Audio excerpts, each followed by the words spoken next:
자, 오늘 우리 하나님의 말씀 듣겠습니다. 오늘 하나님의 말씀 누가복음 23장 27절에서 28절 두 구절 말씀입니다. 제가 27절, 28절 받들어 봉독해 올립니다. 또 백성과 및 그를 위하여 가슴을 치며 슬피 우는 여자의 큰 무리가 따라오는지라. 예수께서 돌이켜 그들을 향하여 이르시되 예루살렘의 딸들아 나를 위하여 울지 말고 너희와 너희 자녀를 위하여 울라. 아멘.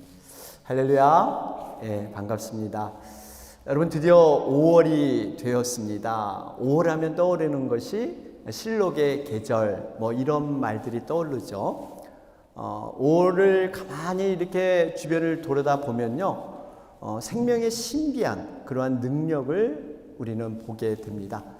저희 동네에도 제가 자주 지나가는 곳에 이 담쟁이 나무가 있습니다.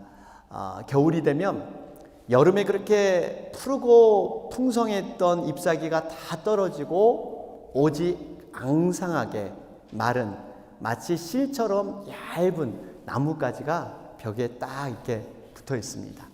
제가 지나갈 때마다 저렇게 마른 나뭇가지가 다시 잎사귀가 필까? 저게 과연 다시 살아날까? 이런 생각을 했는데요. 여지없이 지금 보니까 작년처럼 그대로 푸르른 잎사귀가 다시 달려 있더라고요. 저는 그걸 보면서 얼마나 이 생명이 신비한가. 정말 죽은 것 같지만 거기에 생명이 나서 푸른 잎사귀를 드러내는 걸 볼 때 정말 생명의 능력이 대단하다. 그러면서 깨달은 게 우리의 부활도 이렇게 일어날 것이다. 비록 이 땅에서 삶이 연약하고 또 볼 때는 볼품없이 그렇게 부족해 보이지만 반드시 영원한 푸르른 생명으로 우리는 부활하게 될 줄로 믿습니다. 이것을 이렇게 생각하게 되더라고요. 그러면서 5월은 여러분 가정의 달인데요. 오늘은 첫째 주일로 어린이 주일, 특별히 우리에게 맡겨준 이런 자녀들을 생각하면서 함께 말씀을 나누길 원합니다. 현재 세계의 기업이 되었죠. 삼성이란 대기업.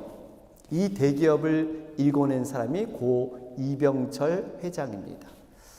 이병철 회장의 여러 가지 일화들이 있죠. 그분은 황무지와 같은 밭을 일궈낸 그러한 사람입니다.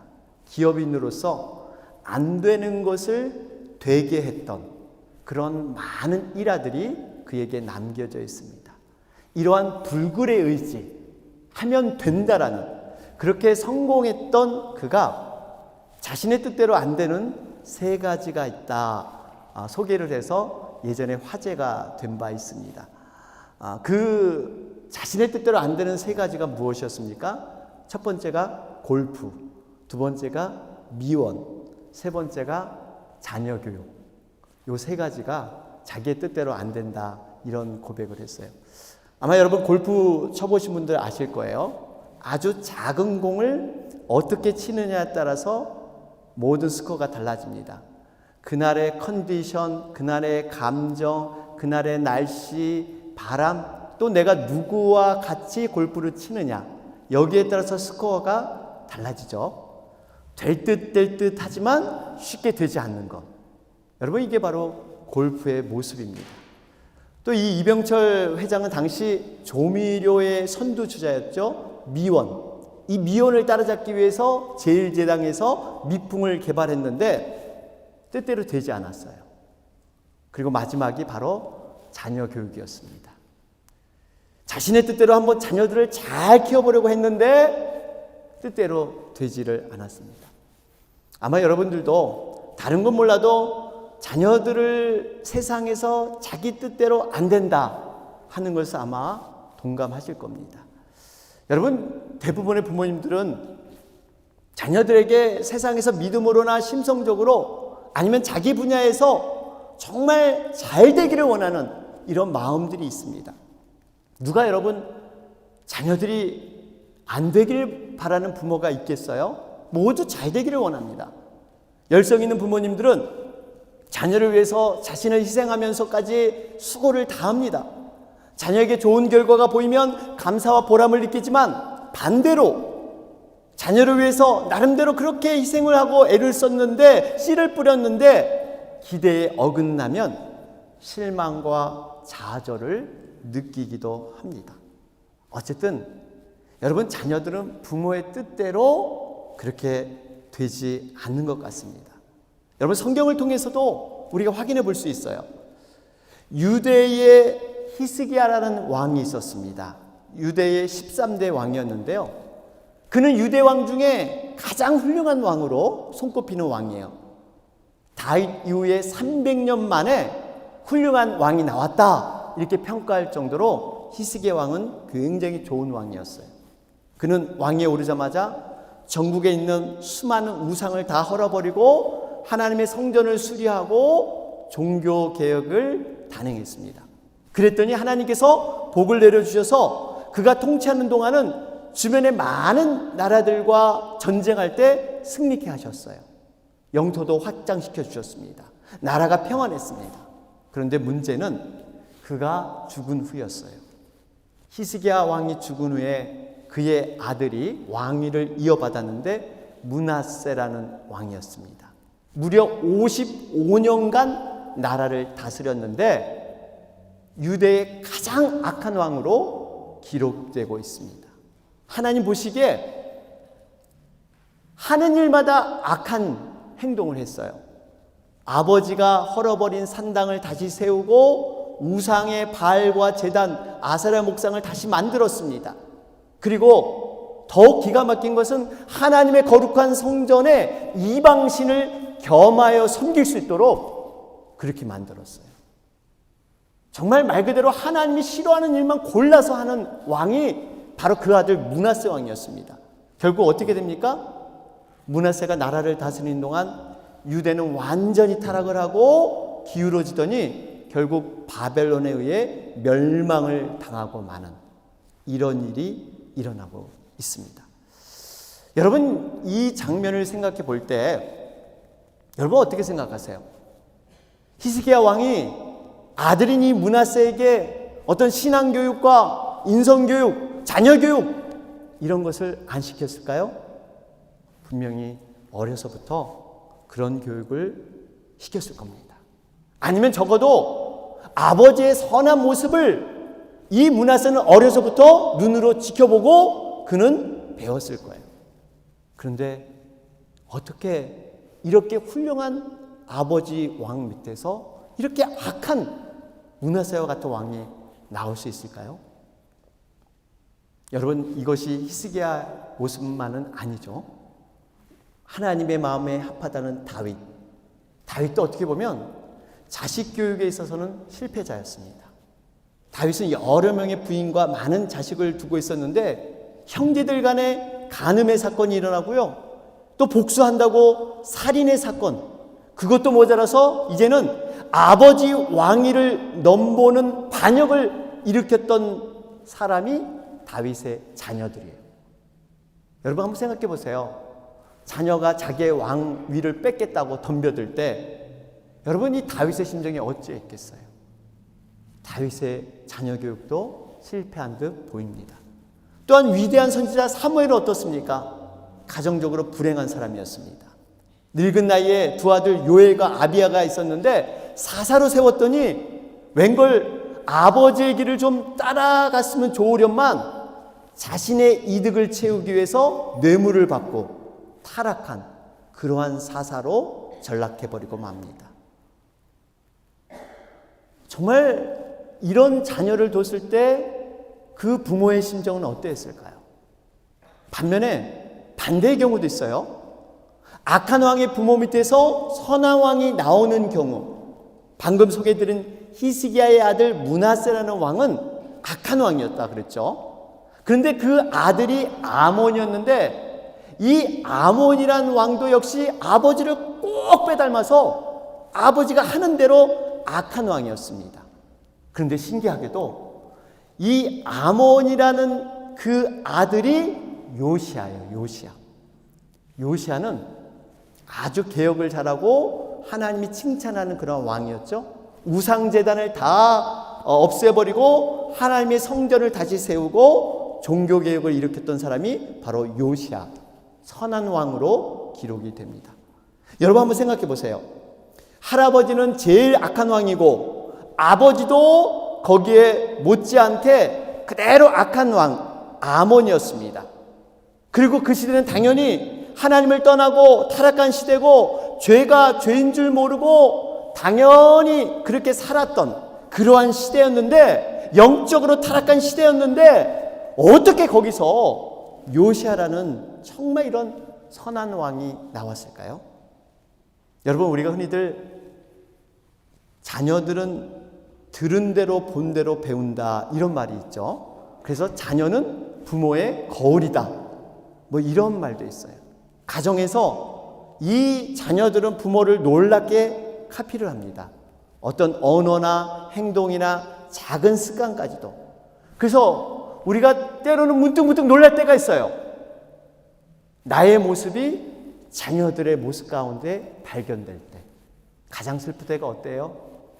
내가 가장 싫어하는 행동을 똑같이 자녀가 할 때, 여러분 그걸 보는 부모의 심정이 굉장히 힘듭니다. 어떻게 닮아도 다른 거 좀 닮지 어떻게 그렇게 내가 싫어하는 그 모습을 그대로 하는지, 그걸 그대로 자녀가 반영하는 이런 경우가 있어요. 어떻게 보면 요시야는 그 가정에서 믿음으로 볼 때 역기능이었어요. 정말 모든 것이 하나님을 떠난 타락한 그러한 생활 가운데 어떻게 요시야가 하나님께서 인정하는 선한 왕으로 그가 설 수 있었을까? 이걸 어떻게 설명해야 될까요? 이건 전적인 하나님의 은혜인 줄로 믿습니다. 하나님의 은혜 아니면 이걸 설명할 수가 없어요. 여러분, 우리들도 마찬가지예요. 우리들 자녀를 볼 때 때로는 왜 우리 자녀가 내가 생각한 만큼 왜 이렇게 되지 않았을까? 좀 더 이렇게 했으면 좋았을 텐데. 여러분, 그게 아니에요. 우리 자녀들에게 사실은 나도 모르게 많은 상처를 줬습니다. 나도 모르게 많은 기대감 속에 우리 자녀들이 하는 것이 못마땅해서 많은 그러한 어려움을 줬어요. 우리 이렇게 생각해야 돼요. 이나마 우리 자녀들이 큰 게 감사한 일이다. 하나님의 은혜다. 여러분, 이런 고백이 있어야 될 줄로 믿습니다. 결국 여러분, 우리는 자녀를 위해서 최선을 다할 뿐이에요. 모든 결과는 하나님께서 인도해 주어야만 여러분 온전히 서게 될 줄로 믿습니다.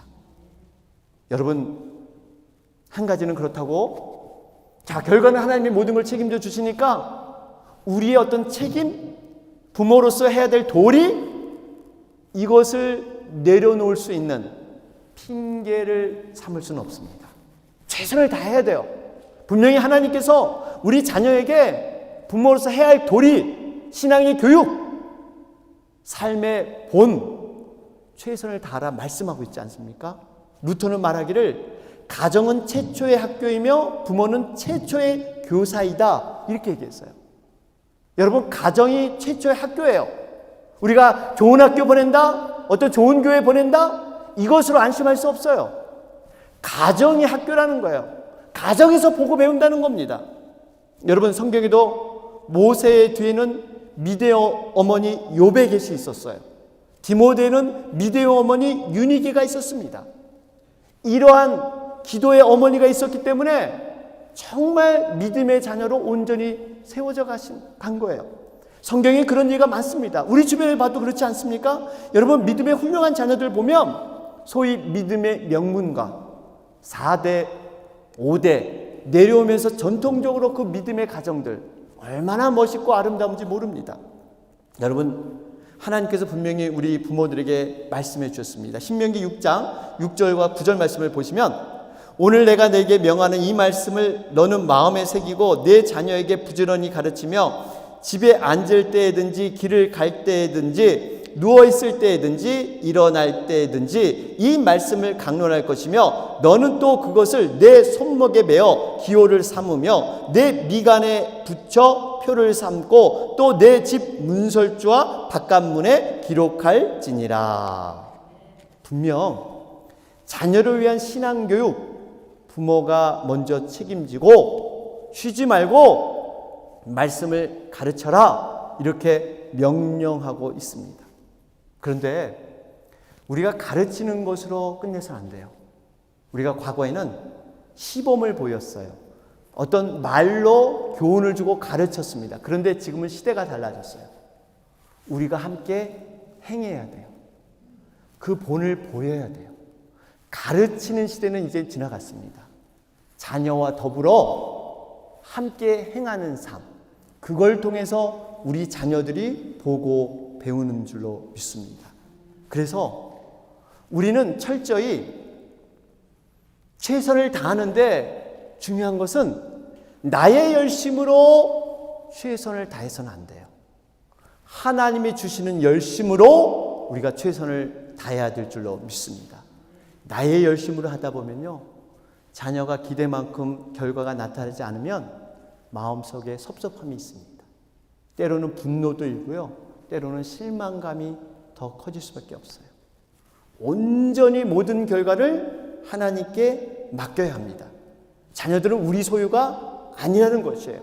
내 마음대로 내 멋대로 하는 것이 아니고 내 소유물이 아니라는 것을 우리는 철저히 인식해야 됩니다. 하나님께서 우리에게 맡겨준 존재, 여러분, 그렇기 때문에 우리의 뜻대로 자녀를 키우는 것이 아니라 하나님께서 맡겨준 존재이기 때문에 하나님의 뜻대로 키우는 것, 여러분, 이것이 하나님의 최선인 줄로 믿습니다. 우리의 문제점들이 여러분 무엇일까요? 요즘 안타까운 이민교회의 안타까운 현실은 우리 자녀들이 성장하게 되면 유수부, 대학, 그 다음에 결혼하게 되면 점점 교회를 멀리해 가고 있다는 사실이에요. 그 가장 큰 원인이 부모에 대한 상처를 받았기 때문이라는 통계가 나오고 있습니다. 교회에서는 직분자로서 거룩하고 정말 참된 크리스찬으로 살지만 집에서는 전혀 그런 삶을 살지 않는 것을 우리 자녀들이 보기 때문에 상처를 받는 거예요. 우리 부모님 같은 크리스찬, 나는 그러한 크리스찬이 되길 원하지 않는다. 교회를 떠납니다. 사실 우리 자녀들이 그러한 신앙을 갖게 된 것은 우리들의 많은 책임의 부분이 있습니다. 우리가 이러한 것을 붙잡고 기도해야 돼요. 정말 우리 자녀들이 온전히 정말 믿음의 사람으로 크고 있는가? 사랑하는 여러분, 우리 자녀들을 노엽게 해서는 안 된다 그러죠. 에베소서 6장 4절 말씀을 보면 또 아비들아 너희 자녀를 노엽게 하지 말고 오직 주의 교훈과 훈계로 양육하라. 노엽게 하지 말라. 이게 바로 우리 자신의 기분과 감정을 마구 쏟아내지 말라는 거예요. 타당성 있게 설명하고 따를 수 있도록 인도하라는 겁니다. 이런 면에서 참 미국 사람들이 부러워요. 미국 사람들이 잘하는 게 바로 이런 면입니다. 우리는 화가 나고 감정이 고조되면요, 말이 빨라집니다. 톤이 높아가요. 그런데 미국 분들은 안 그래요. 화가 나면 오히려 다운돼요. 평소보다 말이 더 차분해집니다. 그리고 자녀들을 차분히 설명하고 따를 수 있도록 동의를 얻어내는 것. 여러분, 우리가 이거 배워야 합니다. 배워야 돼요. 그렇습니다. 우리 자녀들이 단순히 훈계하고 양육하는 존재라만 생각해서는 안 돼요. 하나님께서 나귀를 통해서도 우리들을 배우게 하십니다. 우리 자녀를 통해서 우리를 배우게 하시는 그런 부분이 굉장히 많습니다. 우리가 이걸 인정해야 돼요. 어린아이의 같은 그 심령, 하나님 굉장히 귀히 보세요. 그런 자들이 더 큰 자가 될 수 있어요. 오히려 부모와 같이 많은 세상에 때가 묻어있고 많은 세상과 타협하면서 살았던 우리보다 우리 자녀들이 영적으로 더 순수해질 수 있어요. 이걸 인정해야 돼요. 우리 그런 자녀들을 정말 하나님의 선물로 여기고 우리가 교육해 나가는 것 너무나 중요합니다. 제가 예전에 한국에 생활할 때 한 번은 백화점에 간 일이 있었습니다. 그곳에 한 6살, 7살 된 아이가 엄마와 손을 잡고 백화점에 왔었는데 제 기억으로는 아마 엄마한테 계속 뭘 사달라고 그렇게 자꾸 보탰던 것 같습니다. 그러니까 엄마가 몇 번 이렇게 달래다가 막무가내로 자꾸 아이가 보채니까 이제 화가 났는지 자신이 갖고 있는 그 지갑으로 아이 머리를 탁 세게 때리는데 마침 그 지갑 안에는 동전이 그렇게 많이 들어있었어요. 때리는 순간 지갑이 열리면서 땅바닥에 동전이 쫙 떨어지는데 사람들이 시선이 쫙 그 아이와 엄마 쪽으로 시선이 쫙 들어가는 거예요. 그러니까 그저 동전 몇 개 줍더니 그냥 그 자리를 도망가듯이 싹 빠져나갔는데 저는 그 장면을 아직도 잊지 못합니다. 아이에게 분노를 참지 못해서 그 아이에게 모든 것을 감정을 실어버리는 여러분, 우리가 다시 한번 어린이 주의를 통해서 돌아봐야 할 것은 과연 우리 자녀에게 정말 어떠한 마음으로 또 좋은 것을 주고자 했지만 그것을 어떻게 전달하고 어떤 태도로 우리 자녀들을 대했는가, 이런 것들을 돌아볼 필요가 있습니다.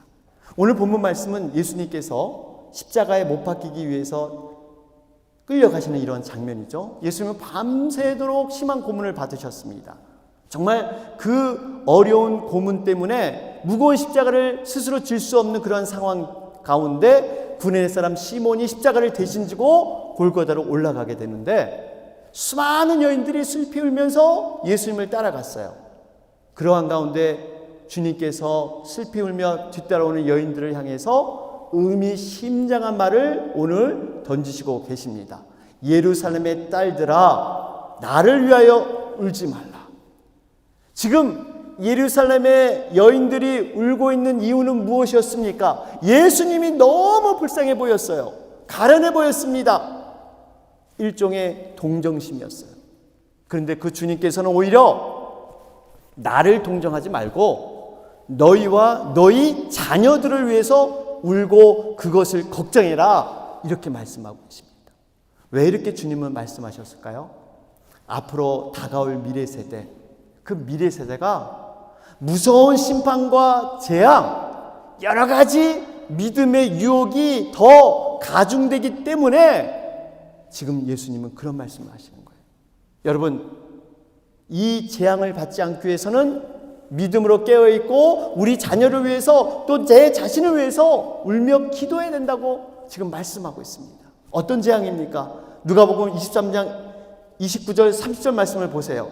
여기 보니까 보라 날이 이르면 사람이 말하기를 잉태하지 못하는 이와 해산하지 못한 배와 먹이지 못한 젖이 복이 있다 하리라. 그때에 사람이 산들을 대하여 우리 위에 무너지라 하며 작은 산들을 대하여 우리를 덮으라 하리라. 여러분, 그 재앙의 심판이 얼마나 갑작스럽고 급하게 이루어지는지 아이를 낳지 못한 여인이 오히려 복되다 그러면서 이 재앙이 얼마나 무서운지 차라리 산이 우리를 덮쳐서 차라리 거기 밑에 깔려서 죽어버리는 게 낫겠다, 지금 이런 고백을 하고 있는 거예요. 여러분, 상상하지 못하는 심판의 재앙이 미래에 지금 준비되어 있다, 지금 말씀하고 있습니다. 그렇기 때문에 너희 자녀를 위해서 울라 말씀하신 것이죠. 여러분, 그렇습니다. 앞으로 우리 자녀들이 살아갈 미래는요, 정말 믿음으로 살기 어려운 시대입니다. 성경이 분명히 말씀하고 있죠. 세상의 문화는 발달하지만 영적으로 타락한 시대가 될 것이다. 세상의 흐름들이 죄와 같이 섞여서 시대의 유행인 것처럼, 마치 세상의 풍조인 것처럼 되어버리는 시대, 이것이 점점 더 심해질 겁니다. 믿음으로 살려고 하면 오히려 구시대의 사람처럼, 앞뒤가 꽉 막힌 사람처럼, 소통이 안 돼, 대화가 안 돼, 속이 좁은 사람처럼 이렇게 취급해버리는 이런 시대가 올 것이다 말씀하고 있어요. 여러분, 이런 시대에서 우리는 어떻게 해야 할까요? 과연 부모로서 대안이 있습니까? 여러분, 사실 부모로서 대안은 없습니다. 자녀들의 생활을 일일이 다 간섭할 수 있습니까? 아니에요. 자녀들이 어느 정도 크면 이제 부모의 간섭을 벗어납니다. 독립해야 하고 싶어해요. 우리가 할 수 없습니다. 우리는 깨달아야 합니다. 우리 자녀를 위해서 할 수 있는 것은 눈물로 기도하는 수밖에, 오로지 하나님께 맡기는 수밖에 없다는 겁니다. 성령님께서 통치하여 주시고 지배하여 주셔서 순간순간 무엇을 판단하고 결정할 때마다 그 믿음의 씨앗이 중심이 돼서 정말 그 믿음으로 결정하고 판단할 수 있도록, 성령님께서 죄의 유혹에서 보호해 주시고 건져 주셔서 구별된 삶을 살아갈 수 있도록 우리는 기도하는 수밖에 없어요. 여러분, 이 눈물이 그저 눈물샘에서 분비되면 이게 약한 알칼리성, 그런 물방울에 불과하다고 하죠. 약간의 염분에 불과하다고 합니다. 그런데 여러분, 이 눈물 속에는 과학적으로 규명할 수 없는 힘과 능력이 들어 있습니다. 무쇠 같은 마음을 녹이고 깨어진 관계를 회복시키고, 눈물 때문에 용서하게 되고, 눈물 때문에 진실을 이해하게 되고, 눈물 때문에 사람의 관계가 회복되기도 해요. 눈물의 의미가 그렇게 중요해요. 그런데 안타까운 것은요, 요즘 시대는 갈수록 눈물이 말라가는 그런 시대에 살고 있습니다. 사람들이 무정하고 무자비해지면서 정서적으로, 감정적으로 메말라가는 이런 시대가 우리들의 시대가 아닌가 생각을 해요. 여러분, 많이 우리는 울어야 합니다. 다행스러운 것은 저도 나이가 별로 먹지 않았지만 나이 먹을수록 남자들이 눈물이 많아진다는 겁니다. 우리 장로님도 아마 그러실 거예요. 나이 먹으면 왜 이렇게 눈물이 많아지는지. 어쨌든 여러분, 우리가 정말 은혜를 받고 울고 회개하며 울며 영혼을 바라보며 불쌍해서 울 수 아는 것 너무 필요해요. 설교로 유명한 스펄전 목사님이 이런 말씀을 했어요. 눈물이 없는 마른 눈으로는 천국에 들어갈 수 없습니다. 중국 선교의 아버지 허디슨 테일러는 영혼을 사랑할수록 눈물이 많아지게 되어 그 눈물이 강물이 되어 흐를 때 하나님의 응답은 신속히 이루어집니다. 진정한 눈물의 능력, 정말 이 시대 가운데 중요합니다. 그래서 예수님도 3번 우셨잖아요. 죽은 나사로 앞에서 겟세마네 동산에서, 그리고 예루살렘을 보고 예수님이 우셨어요. 믿음 없음을 보고 우셨고, 자신의 십자가 사역을 앞에 두고 우셨고, 죄로 인한 그 재앙 때문에 우셨습니다. 그렇게 우셨던 예수님께서 너희와 너희 자녀를 위해서 울라 말씀하고 있습니다. 사랑하는 여러분, 우리에게 맡겨진 자녀들, 또 우리에게 맡겨진 영혼들, 그 영혼들은요, 우리의 눈물을 먹고 자라는 줄로 믿습니다. 우리의 중보기도, 그 중보기도를 통해서 우리의 자녀들의 영혼이 살찌우게 되고 자라나게 되어 있어요. 시편 84편 6절에도 보면 저희는 눈물 골짜기로 통행할 때 그곳으로 많은 샘의 곳이 되게 하며 이른비도 은택을 입히나이다. 하나님은 우리의 눈물을 보십니다. 우리의 기도에 많은 기도가 금양로에 쌓일 때까지 기다릴 뿐만 아니라 눈물 담을 병을 우리 주님은 준비하고 계세요. 시편 56편 8절에도 나의 유리함을 주께서 계수하셨사오니 나의 눈물을 주의 병에 담으소서. 이것이 주의 책에 기록되지 아니하였나이까. 눈물의 기도는요, 주님의 책에 기록되어 있대요. 여러분, 우리 자녀들 위해서 정말 간절한 중보기도가 필요합니다. 또한 우리 맡겨진 영혼들 정말 다 바라보면서 이러한 눈물의 기도, 정말 안타까운 심령의 기도, 이 기도가 있는 한 우리 자녀들은 절대 엇나가지 않으며 하나님의 자녀로 반드시 세워지고 돌아올 줄로 믿습니다. 우리가 5월달 이러한 것을 돌아보면서 함께 기도로 나아가는 여러분과 제가 되길 바랍니다. 주의 은혜라 주